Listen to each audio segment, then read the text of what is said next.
एक और बड़ी खबर आ गई है। ये देखिए, सऊदी अरब पर ड्रोन से हमले किए गए। 8 ड्रोन का इस्तेमाल किया गया है। ईरान सबसे ज्यादा इस्तेमाल ड्रोन का कर रहा है गल्फ के देशों को हमला करने के लिए, जिसको इंटरसेप्ट करना भी मुश्किल हो रहा है। सऊदी अरब ने फिलहाल 8 ईरानी ड्रोन को इंटरसेप्ट किया है। औपचारिक जानकारी आई है, इन 8 ड्रोन को मार गिराया गया है।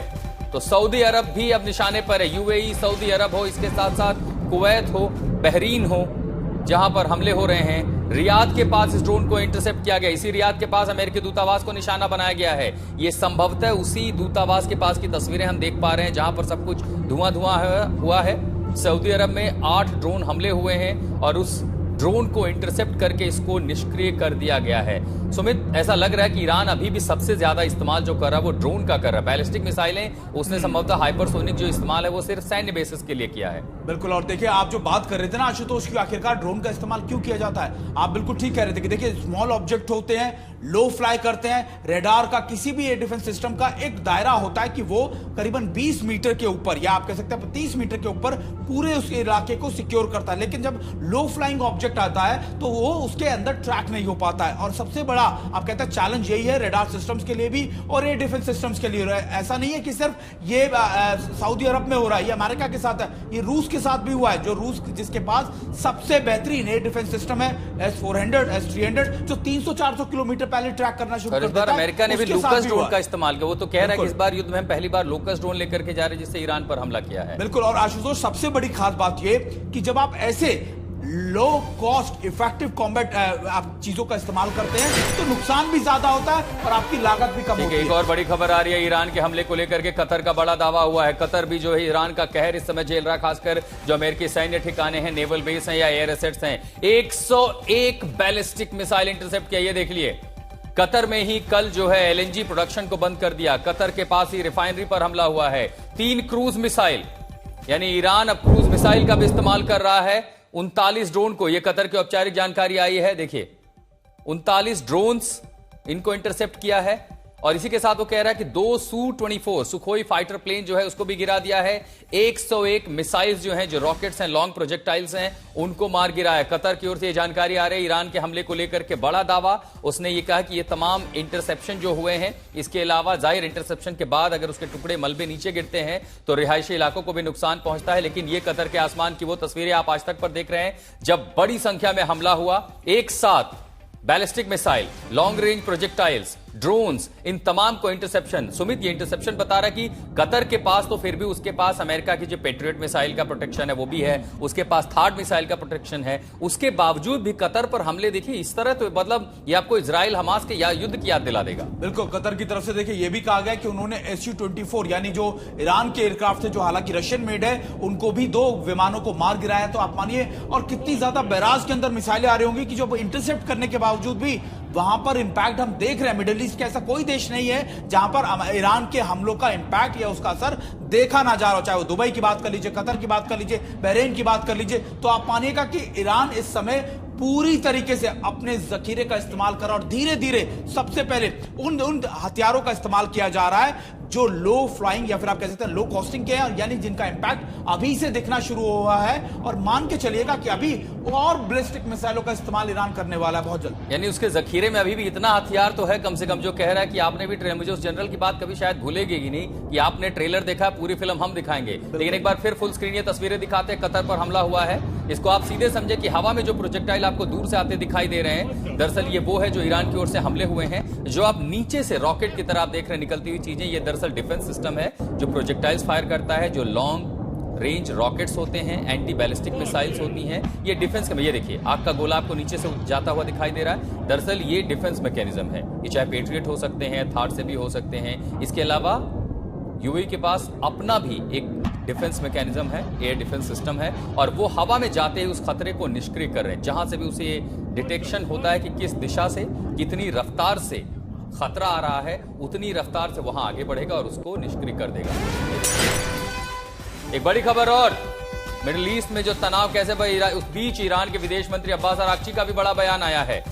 वही अरागची जो कह रहे थे कि बातचीत से रास्ता निकल सकता, युद्ध हल नहीं है, वो अब ये भी सफाई दे रहे हैं कि इस युद्ध को रीजनल कॉन्फ्लिक्ट बनाने की कोशिश नहीं कर रहे हैं, क्योंकि पहले से अब ये पूरा रीजनल कॉन्फ्लिक्ट जो बढ़ चुका है, ये गल्फ के विश्व युद्ध की तरह नजर आ रहा है। तो एक तरफ अमेरिकी सेना का वो वीडियो देख रहे हैं ईरान में कार्रवाई का, तो दूसरी तरफ ईरान के विदेश मंत्री अब्बास अरागची कह रहे हैं कि जो खाड़ी के देश हैं वो अमेरिका को दबाव बनाएं, अमेरिका पर दबाव बनाएं, क्योंकि अमेरिका की वजह से खाड़ी के देश शामिल हुए हैं। आपको सबसे पहले बयान सुनवाते हैं।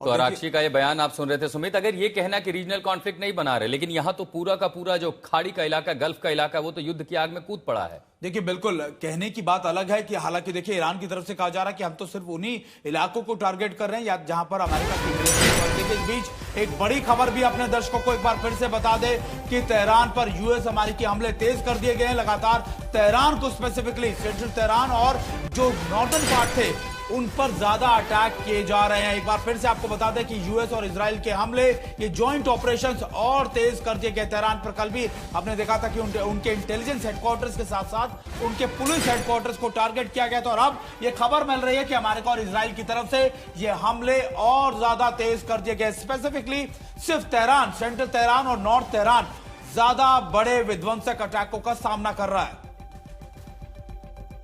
तो तेहरान में जो जगह हमले हुए हैं उसका वीडियो भी सेंट्रल कमांड ने जारी किया था, दिखाया कि कैसे उसके इंफ्रास्ट्रक्चर में जो कैपेबिलिटीज हैं। इस बीच एक ताजा वीडियो भी सामने आ रहा है।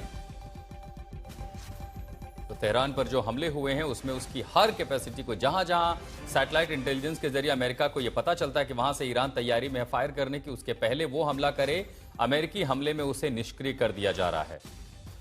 और देखिए सबसे खास बात यह कि अभी भी तेहरान पर हमले रुक नहीं रहे हैं। हमने कल भी आपको बताया था कि कैसे उनके जो न्यूक्लियर इनरिचमेंट साइट्स थी, चाहे वो नतांज हो, इस्फहान हो, वहां पर भी अमेरिका ने कई फ्रेश हमले किए थे। खासतौर पर ताजा हमलों के अंदर ये माना जा रहा था कि उससे ईरान को नुकसान पहुंचा है। इसके अलावा जो ईरान की आर्मी नेवी थी उस पर भी बड़े अटैक किए गए। खुद डोनाल्ड ट्रंप ने बताया कि उन्होंने 10 से ज्यादा ईरानियन नेवी के शिप्स को डुबो दिया, उन पर अटैक किया है। तो मान के चलिए कि हर ताकत को जो उस इलाके में अमेरिका और इजराइल को चैलेंज कर सकती है, रिटेलिएट कर सकती है, उन सभी ताकतों को, उन सभी कमांड एंड कंट्रोल सेंटर्स को सबसे पहले टारगेट किया जा रहा है, निष्क्रिय किया जा रहा है। और ये इसके दो सबसे बड़े कारण जो माने जा रहे हैं। सबसे पहला कारण ये कि जब अमेरिका फोर्सेस अगर पॉसिबिलिटी बनती है उस इलाकों में जाएं तो रिटेलिएशन का कोई उनके खिलाफ कोई कदम ईरान ना उठा सके। दूसरी सबसे बड़ी बात ये कि जो लगातार अमेरिका और इजराइल कह रहे हैं वहां के लोगों को सड़कों पर आने के लिए, अगर वो कहते हैं रिजिम चेंज करने के लिए लोगों को, तो उससे पहले उनको रोकने के लिए वहां पर कोई भी सिक्योरिटी कॉर्डन या सिक्योरिटी मेजर्स ना ले पाए ईरान। इन्हीं दोनों वजह से लगातार ये बड़े अटैक्स तेहरान के ऊपर भी किए जा रहे हैं। नहीं, ये संभावना है क्या सुमित कि तेहरान में अभी भी ये देखिए एक एक इमारतें आप बताती हैं कि ये प्रिसीजन स्ट्राइक है, यानी अमेरिका इजराइल को पता है वहां कौन रह रहा है या वहां पर क्या है। क्या अभी भी वहां पर इजरायली अमेरिकी इंटेलिजेंस इतना मजबूत है, जबकि माना जाता है कि चाहे सेंट्रल एशिया मिडिल ईस्ट हो, ईरान से बड़ा इंटेलिजेंस तंत्र किसी और के पास है ही नहीं। देखिए वैसे तो इस बात की पुष्टि करना, इस बात के बारे, इस चीज के बारे में बताना जरूरत नहीं पड़ती। जब आपके सुप्रीम लीडर के बारे में उनकी इंफॉर्मेशन कॉम्प्रोमाइज हो गई, जब लगातार आपके टॉप कमांडर्स के बारे में उनकी इंफॉर्मेशन कॉम्प्रोमाइज हो गई, जब आपके तमाम एक ही साथ पूरे आप कह सकते हैं सिक्योरिटी रिजिम को आप सफाया कर दिया इजराइल और अमेरिका ने, तो आप मान के चलिए कि दोनों की वहां पर सिक्योरिटी या फिर उनकी इंटेलिजेंस कितनी ज्यादा पुख्ता होगी। और अभी भी आप मानिए कि ऐसा नहीं कि एक बार इंटेलिजेंस गैदर करने के बाद वो रुक गए। उनके टारगेट अब जो नए रिजिम के अंदर लोग आ रहे हैं, चाहे वो उनके डिप्टी इंटेलिजेंस हो जिनको कल मारने का दावा आईडीएफ की तरफ से किया गया, या दूसरे ऑफिसर्स हो, उनको भी टारगेट किया जा रहा है। तो इसका मतलब साफ है कि नेटवर्क, उनकी सर्विलेंस, उनकी आप कह सकते हैं डिस्पाइंग है, बहुत ज्यादा स्ट्रांग है। और इस बीच एक और बड़ी खबर आ रही है ईरान से युद्ध के बीच बेंजामिन नेतन्याहू का बड़ा बयान। एक इंटरव्यू में उन्होंने कहा है कि इस युद्ध के चलते जहां पर शांति होगी लेकिन ये तेज और निर्णायक कार्रवाई होगी। बेंजामिन नेतन्याहू कह रहे हैं ये युद्ध अब निर्णायक होगा। ईरान पर कार्रवाई में सालों नहीं लगेंगे, क्योंकि नेतन्याहू ये समझ सकते हैं कि हमास के साथ युद्ध कितना लंबा चला था, उसके बाद हिजबुल्लाह, लेकिन अब वो कह रहे हैं कि ईरान के साथ युद्ध लंबा नहीं चलेगा। सुनिए क्या कह रहे हैं Benjamin Netanyahu. I hear the people are saying we're going to have an endless war here. You're not going to have an endless war.